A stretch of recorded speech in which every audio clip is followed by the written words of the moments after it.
Hello guys, இன்னைக்கு Lord of மிஸ்ட்ரியோட episode 3 தான் நம்ம பார்க்க போறோம். வழக்க போல தான் மறக்காம ஒரே ஒரு லைக்கை போட்டுருங்க. அநேகமா 2 எபிசோடு நிறைய பேருக்கு புரியாம இருக்கலாம். இந்த அனிமே இப்படிதான் கொஞ்சம் சில எபிசோட்ஸ் இப்பதான் இருக்கும்.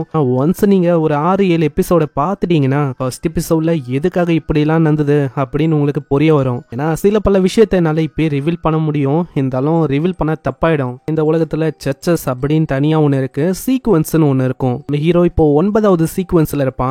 சீக்வன்ஸ் எவ்வளவுக்கு எவ்வளவு கம்மியாகுதோ ஒரு பவர் அவனுக்கு கிடைக்கும். யாரும் அவங்களோட சீக்வன்ஸை ஜீரோக்கு கொண்டு போறாங்களோ உங்க காடா மாறிடுவாங்க. ஆனா ஒரு சீக்வன்ஸுக்கும் ஒரு ஆபத்து இருக்கு. என்னன்னா இப்போ ஒருத்தங்களுக்கு பப்பேட்டுக்கான பவர் இருந்தா அவங்க வந்து பப்பேட்டு மாதிரி நடந்துக்கணும். அப்படி பண்ண முடிதான் அவங்களால அந்த பவரை அடைய முடியும். ஆனா அவ்வளவுதான், அவங்க ஒரு மாஸ்டரா மாறிடுவாங்க. ஹீரோவும் அப்படிதான் ஜீரோக்கு கொண்டு போவான். அப்போல்லாம் அவனோட பவர் காட் லெவல்ல இருக்கும். அதெல்லாம் வர்றதுக்கு எப்படியோ சில பல மாசம் ஆயிடும். லார்ட் ஆஃப் மிஸ்ட்ரி நிறைய பேருக்கு பிடிக்காம போகலாம். அதனால தான் சில பல விஷயத்த இப்பயே உங்களுக்கு சொல்றேன். இதுக்குன்னு நாவலு மான்வாவும் இருக்கு. அதை படிக்க உட்காந்தவங்கலாம் இது வரைக்கும் எழுந்ததே இல்ல, அந்த அளவுக்கு இன்ட்ரெஸ்டிங்கா இருக்கான். சரி பார்க்கலாம் எபிசோட்ல என்ன ஆகும்னு. இதோட ஆரம்பத்திலேயே திரும்பவும் அந்த 9 சீக்வன்ஸ பத்தி சொல்றாங்க. 22 பேத் வேவ்ல 9 சீக்வன்ஸால இது தொடங்கப்பட்டு அந்த சீக்வன்ஸ் கம்மியாக அது ஒரு காட் லெவலான பவரா மாறும். இந்த உலகத்துல பியாண்டர்ஸ் அவங்க போஷனை எடுத்துக்கிற மூலமா அவங்களுக்கு அந்த பவர் கிடைக்க ஆரம்பிக்கும். இதோட ஸ்டார்டிங்லயே பிளாக் டோன் கம்பெனின்னு ஒரு ஏரியாவை காட்டுறாங்க. இந்த இடத்துல ஒரு பர்சனும் இறந்து போயிருக்கான். அவன் சீக்ரெட் ஆர்டர்ல இருந்து வந்திருக்கான். இந்த கும்பலும் அந்த ஆர்டிக் ஒன்ஸ் ஃபேமிலியோட புக்கு தான் தேர்ந்து இருக்கு. இப்பதான் எல்லா விஷயமும் புரியுது. இவனும் கிளைனை பின்தொடர்ந்து தான் வந்திருக்கான்னு நினைக்கிறேன். அதனால ஆர்டிக் ஒன்ஸ் ஃபேமிலியோட புக்கை அந்த சீக்ரெட் ஆர்டர் கண்டுபிடிக்கிறதுக்கு முன்னாடி நம்ம கண்டுபிடிக்கணும். ஆனா அதுக்குள்ள இன்னொருத்தனும் அங்க கத்துறான். நம்ம கிளைனுக்கு அந்த புக்கை பத்தி ஏதோ ஒரு க்ளூ கிடைச்சிருக்கான். அந்த இடத்துல ஒரு டெட் பாடியும் இருக்கு. நம்ம கிளைனுக்கு ஒரு மாதிரி ஆகுமா, அவங்க ஒரு விஷயத்த கொண்டு வராங்க. அதனால ஆளு நார்மலா வரான். அவங்க நல்லாவே அங்க தேடி பாக்குறாங்க. அங்க எந்த விதமான புக்கும் இல்ல. கேப்டனும் அந்த போட்டோவை பார்த்து சொல்றாரு, கிளைன் மேலதான் இப்போ நம்பிக்கையே இருக்கு. அங்க அவரும் அவரோட பவரை யூஸ் பண்ண அவருக்கு ஒரு விஷயம் புரிய வருது. இந்த இடத்துல ஏதோ ஒரு பவர்ஃபுல்லான ஃபோர்ஸை யூஸ் பண்ணிருக்காங்க. அப்படி பார்த்தா ஹோலி கதீட்ரல் அங்கதான் அவங்க போயிருக்காங்கன்னு நினைக்கிறேன். இதுக்கப்புறம் வேற ஒரு ஏரியாவுக்கு வராங்க. அங்க சிட்ரைன்னு ஒரு விஷயத்த அவரு தராரு. இது வழியா உன்னோட ஸ்பிரிச்சுவல் எனர்ஜி என்ஹான்ஸ் ஆகும். அதே மாதிரி இப்போ நம்ம ஒரு ஸ்பெஷலான ஆர்டிஃபேக்ட பார்க்க போறோம். இதுக்கப்புறம் அந்த இடத்துக்கு போறாங்க. இங்கதான் அந்த சீல்டு ஆர்டிஃபேக்ட் இருக்கான். ஆர்டிஃபேக்ட பயன்படுத்துறதும் இந்த பியாண்டர்ஸ் தான். இந்த ஆர்டிஃபேக்டுக்கு அழிவியை உருவாக்குற அளவுக்கு பயங்கர பவர் இருக்குமா. இதுக்கப்புறம் அங்க நிறைய பேர் வராங்க. அதுலயும் ஒரு பொண்ணு இருக்கா, டேலின்னு. அங்க நம்ம ஹீரோ பத்தி இவங்களுக்கு நல்லாவே தெரிஞ்சிருக்கு. நம்ம ஹீரோக்கும் அந்த ஆர்டிக் ஒன்ஸ் புக்குக்கும் ஏதோ ஒரு வகையில ஒரு கனெக்ஷன் இருக்குதான். அங்க நம்ம ஹீரோ கிட்ட அவங்க நல்லா சொல்லிட்டு தான் வராங்க. ஆனா சின்னோண்டு இருக்க அந்த பியாண்டர்ஸோட ஐட்டம் இது ரொம்ப டேஞ்சரான விஷயம்னு. அதுக்கும் மேல நம்ம ஹீரோக்கு அங்க அவளுக்கும் காம்பேக்ட்லாம் வேற இருக்காதா. அதனால யோசிக்கிறாங்க. அந்த இடத்துல ஒரு வித்தியாசமான ஆக்ஷனை பண்றாங்க. இதை எல்லாருமே பண்ணுங்க. அந்த ஆர்டிஃபேக்ட ஓபன் பண்றதுக்கு ஏதாச்சும் ஒரு முறையா என்ன, ஆனா ஏன் தெரியல, எனக்கு வித்தியாசமான சவுண்ட் எல்லாம் கேட்கிற மாதிரி இருக்கு. இடத்துல அந்த டப்பாக்குள்ள இருந்து ஏதோ ஒரு விஷயம் வருது. அதுவும் ஒரு பப்பெட்டு தான். இதை பார்த்தா அவங்க பயங்கரமான விஷயம் சொன்னாங்க. இதால பெருசா என்ன பண்ண முடியும். ஆனா சடனா அது நம்ம ஹீரோவோட கழுத்தையே நெரிக்க ஆரம்பிக்குது. இதை பார்த்து அவன் ரொம்ப ஷாக் ஆகுறான். ஏன்னா அவனால நகரவும் முடியல. உடன் பப்பட்டா மானா எப்படி இருக்கும் அந்த மாதிரி அவனுக்கு ஃபீல் ஆகுது. நம்ம ஹீரோவும் அங்க ரிலீஸ் ஆகுறான். அப்புறம் தான் அவங்க சொல்றாங்க, புக்கோட ஆரா உன் மேல இருக்கு போல, அதனால தான் அது வந்து உன்னையே தேடி வருது. அதுக்கு உன்ன ரொம்ப பிடிச்சிருக்குன்னு நினைக்கிறேன். ஆர்டிஃபேக்ட் 2049 உண்மையை சொன்னா உயிரோட இருக்கிறதுக்கான கேரக்டரிஸ்டிக்ஸ் இருக்கு. அதால நிறைய பேரை கண்ட்ரோல் பண்ண முடியும். கிட்டத்தட்ட 4-5 பேரு. அவ்வளவு சீக்கிரத்துல கண்ட்ரோல் ஆயிட்டா ஃப்ரீ ஆக முடியாது. ஒன்னு எக்ஸ்டர்னல் ஃபோர்ஸோ வேக்கப் ஆன முடிதான் அவங்களால ஃப்ரீயே ஆக முடியும். அதே மாதிரி இது ஒரு மர்டரஸான ஒரு டீமன்னே நம்மளால சொல்ல முடியும். அந்த இடத்துல அது நம்ம ஹீரோவை தொத்த ஆரம்பிக்குது. அது பர்சிக் மோடுக்கு போறதுலயே அவங்களுக்கு தெரியுது. ரே பீபர்னு ஒருத்தர் இருந்திருப்பாரு.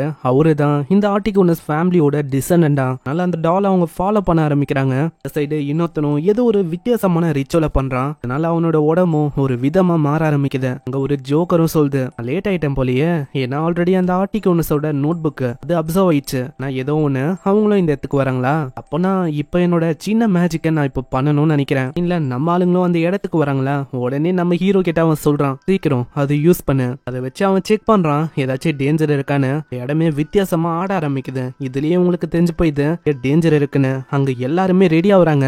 இடத்துல அவன் உருமாறி இருப்பான்ல, அவன் பயங்கர பயங்கர வேகமா அங்க தாக்குறதுக்கு வரான். பார்த்தோன்னே அவங்களுக்கு புரியுது அவனோட கட்டுப்பாட்டுலயே அவன் இல்லன்னு. இடத்துல அந்த பர்சனும் அவரோட சாண்டிங் பண்ணி அங்க தாக்குறதுக்கு போறாரு. ஆனா அது ஒர்க் ஆகல. பியாண்டஸ்க்கு யூஷுவலா நடக்கிற விஷயம் இது இல்ல இது ஒரு ஸ்பிரிட்டோ. அங்க திரும்பவும் அவருக்கு தாக்கும் போது நல்லாவே தெரிஞ்சு போயிடுச்சு ஸ்பிரிட் தான் அந்த நோட் புக், அதுதான் அவரை கண்ட்ரோல் பண்ண இருக்கு. சைட்ல இன்னொரு லேடியும் சொல்றான், எனக்கு 3 செகண்ட் வேணும். அந்த இடத்துல அவரோட கன்னை வச்சு பயங்கரமா சுடுறாரு. அங்க சுடும் போதே நம்ம ஹீரோ கிட்ட அவரு சொல்றாரு, சீக்கிரம் அந்த பொட்டி மேல எதுக்கோ ஒரு கண் இருக்கட்டும். சைடு நம்ம ஹீரோக்கும் என்ன தெரியல, சடனா அந்த புக்கு தெரியுது. ஹீரோக்கும் என்ன பண்ணும் தெரியல. இடத்துல தாக்க போன அவருக்கும் பயங்கரமா அடிப்பது. ஹீரோ ஒரு டெக்னிக் யூஸ் பண்றான். இதனால அந்த லேடிக்கு டைம் கிடைக்குமா, அவங்க பயங்கரமா தாக்குறாங்க. இதனால அவங்களுக்கும் பயங்கரமா அடிப்பது. சைடு அங்க டக்குன்னு அவங்க ஓடி போய் பாக்குறாங்க. சைடு அந்த லேடியோட நிலைமையும் மோசமா இருக்கா. அதனால அவரு டக்குன்னு அந்த லேடிக்கு ஒரு ஹீலிங் போஷனை கொடுக்கறாரு. நம்ம ஹீரோவும் அங்க கல் இருக்கிற இடத்துல பாப்பானா, அந்த இடத்துல அந்த நோட் புக் அப்படியே இருக்கு. எல்லாத்தையுமே அந்த ஜோக்கரும் பார்த்துன்னு இருக்கும். அது சம வேகமா பின்னாடி வந்து அவங்களுக்கும் புரியுது இது ஒரு ஃபேண்டம்னு. ஹீரோவும் அந்த ஜோக்கரை பார்த்து ரொம்ப ஆச்சரியமாவறான். ஸ்டார்டிங்ல நம்ம ஒரு ஜோக்கரை பார்த்தோம்ல, அதே ஜோக்கர் தான் இது. கிட்ட நெருங்க விடாத 2049, அது கிட்ட ஓடி போக கூடாது, அதுக்கு தள்ளி ஏற. சைடு அங்க பயங்கரமா சண்டை போகுது. கிளைன் அவங்க யோசிக்கிறான், நான் என்னதான் அட்டாக் பண்ண ட்ரை பண்ணாலும் அங்க எந்த விதமான அட்டாக்கும் ஒர்க்கே ஆகல. ஏன்னா அவன் எல்லா அட்டாக்கையும் டாச் பண்றான். அப்போனா நான் கொஞ்சம் முன்னாடியே தாக்கணும்னு நினைக்கிறேன். அதே மாதிரி அவன் பண்றான், அது ஒர்க் அவுட் ஆயிடுது. இதே மாதிரி அவன் ரேண்டமா தாக்குனாலே போதும். அதனால அந்த ஜோக்கர் கொஞ்சம் தடுமாது. அங்க திடீர்னு அவங்க வெட்டி தாக்கிறாங்க. அப்புறம் தான் அவங்களுக்கு தெரியுது அது ஒரு இல்யூஷன் தானே. முன்னாடிதான் உண்மையான அந்த ஜோக்கரே இருக்கு. இது கையில இப்போ 2049 அதுவும் இருக்கு. அதை அவன் தோந்த விட எல்லாருமே அவங்களோட கண்ட்ரோலுக்கு போயிடறாங்க. இதுல நம்ம ஹீரோவும் மாட்டிக்கிறான். ஹீரோவும் யோசிக்கிறான், அடச்சே நான் இதுலயே மாட்டிக்கணும். இப்போ எக்ஸ்டர்னலான ஃபோர்ஸை போட்ட வேண்டியதான் என்னால இதுல இருந்து தப்பிக்க முடியும். சடனா அவன் மிஸ்டோட உலகத்துக்கு போறான். லக்கிலே நான் இங்க வந்துட்டேன். இருந்தாலும் நான் எவ்வளவு நேரத்துக்கு இங்க இருக்கணும், உங்களுக்கு எவ்வளவு அவங்க டேஞ்சர்ல இருக்கிற மாதிரி ஆச்சு. ஆனா என்கிட்ட ஒரு வழி இருக்கு, நான் சேஃபா அங்க போகணும் அப்படின்னு அவன் யோசிச்சு அதை பண்றான். அந்த உண்மையான இடத்துல அந்த கண்ட்ரோலை விட்டு அவன் விட வச்சுக்கிறான். பாக்குற அந்த ஜோக்கரும் சொல்றான், பரவாயில்லையே நான் நினைச்சதை விட நீ ரொம்ப இன்ட்ரெஸ்டிங்கா இருக்க. ஃபர்ஸ்ட் டைம் உன்னை மீட் பண்ணும் போதே எனக்கு உன்னை பிடிச்சிருந்தது. ஆனா ஏதோ ஒண்ணு இந்த மாதிரி நம்ம ஏன் ஒரு டீல போட்டக்கூடாது, நான் இந்த கண்ட்ரோலை உனக்கு தரேன். நான் அதுக்கு பதிலா எனக்கு தேவை அந்த நோட் புக், அது ஒண்டிதான். அங்க ஒரு இல்யூஷனா அவன் பண்றான். இதை பார்த்தோன்னே நம்ம கிளைனும் யோசிக்கிறான், இதுதான் அந்த 7th சீக்வன்ஸோட எபிலிட்டியா. நீ ஒரு சீக்கிரன்னு எனக்கு நல்லாவே தெரியும். அதனால நான் எதுக்கு நிறையவே விஷயங்களை ஷேர் பண்ணக்கூடாது, 8வது சீக்வன்ஸை பத்தியும் மீதி விஷயங்களை பத்தியும். என்ன யோசிக்கிற, டைமும் ரொம்ப கம்மியா இருக்கு. அவங்க வேற ஆல்ரெடி அதுல மாட்டின்னு இருக்காங்க. அதனால சீக்கிரமா சொல்லு. இடத்துல அந்த ஜோக்கரும் அப்படியே டச் பண்ண போகுமா, நம்ம ஹீரோ அப்படியே சுத்தி பயங்கரமா தாக்கிறான். இதனால அந்த பப்பட் கண்ட்ரோலும் அவங்க சுத்தமா போயிடுது. இதை அவன் சுத்தமா எதிர்பார்க்கல. ஒரு வாய்ப்பா வச்சு அவனோட மண்டையிலேயே அவன் சுட்டுறான். அங்க அவனோட கதை முடிஞ்சதுன்னு பார்த்தா அப்பயும் ஹார்னாக்ஸ் அப்படின்னு அவன் சொல்றான். பாக்குறான் நம்ம ஹீரோ ஷாக் ஆகுறான். ஆனா அந்த ஜோக்கரோட கதையும் அங்க முடியுது. இந்த சைடு அந்த பப்பட்டோட கண்ட்ரோல முடிவுக்குதான் நல்லா மத்தவங்க அங்க நார்மல் ஆயிடுறாங்க. அவரும் பாராட்டிட்டு போறாரு. ஏன்னா இதுக்கு முன்னாடி அவங்க தப்பா எடை போட்டிருப்பாங்க. நம்ம ஹீரோ தான் இப்போ எல்லாரையுமே காப்பாத்தினா. இந்த இடத்துல அந்த புக்கையும் அவங்க ஒப்படைக்கிறாங்க. அங்க ஹீரோ கிட்டயும் அவரு சொல்றாரு, எனக்கு தெரியும் அந்த புக்கு மேல நீ ரொம்ப கியூரியஸா இருக்குன்னு. ஆனா ஹோலி கேட்ரடல் அவங்க தான் ஃபர்ஸ்ட் இதை கன்ஃபார்ம் பண்ணுவாங்க. அதுக்கப்புறம் தான் உன்னால அதை படிக்க முடியும். நல்லாவே புரியுது. ஏன்னா ஆல்ரெடி இதை நீங்க சொல்லியாச்சு. சொல்லிட்டேனா ஏதோ ஒண்ணு சொன்னா அந்த இன்சிடென்ட்டை நம்ம எப்படியோ சால்வ் பண்ணியாச்சு. சீக்கிரத்துல நீயும் ஒரு அபிஷியலா இருப்ப. கேப்டனும் போவாரா. நம்ம கிளைன் அங்க கேக்குறான், என்னமோ எனக்கு ஒரே ஒரு விஷயம் புரியல. வரும் தெரிஞ்சவும் இதுக்கு பெப்பர் அந்த தேங்கனை விட்டு வெளியில போகல. இவள் ஃபோர்ஸால யாரு பொசஸ் ஆகுறாங்களோ உங்களால சரியான டிசிஷனை எடுக்க முடியாது. அப்படி போனா கண்டிப்பா அவங்க தப்பான டிசிஷனை தான் எடுப்பாங்க. போற வழியில அந்த ஜோக்கரோட உடம்ப அவன் பாக்குறான். அதை பார்க்கும் போது நம்ம கிளைனுக்கு ஒரு மாதிரி இருக்கும். அங்க கேப்டனும் சொல்றாரு, அதை பத்திலாம் அவளைக்கும் யோசிக்காத, அவனை கொல்றது மூலமா நீ நிறைய பேரை காப்பாத்தி இருக்க. அதுக்கப்புறம் போற வழியில நம்ம ஹீரோ இன்னொரு விஷயத்தையும் சொல்றான், இருங்க கேப்டன், சீக்கரோட அந்த 8th சீக்வன்ஸ் அது என்னன்னு எனக்கு தெரியும், அது கிளவுன். சைல ஒரு டேலியா பத்தி கேக்குறாரு. டேலியா எப்போ குணமாவா, அவளை வேற பிளாக் லோண்டுக்கு அனுப்பணும்.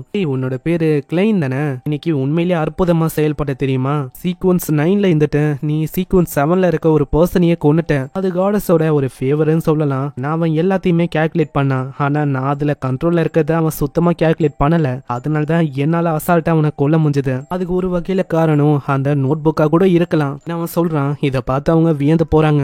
நான் உன்ன மாதிரி ஒரு சீக்கிரம் நான் இது வரைக்கும் என்னோட வாழ்க்கையில பார்த்ததில்ல. அந்த இடத்துல போகும்போதே திடீர்னு என்ன ஆச்சுன்னு தெரியல. ஹீரோக்கும் ஏதோ ஒரு விஷயம் சடனா அங்க வந்துட்டு போற மாதிரி ஃபீல் ஆகுது. அது என்னதுன்னு கேக்குறாங்க. அது ஒன்னும் இல்ல, இந்த மாதிரி நான் டயர்டா இருக்கேன்னு நினைக்கிறேன். சரி அப்படின்னா ரெஸ்டடு.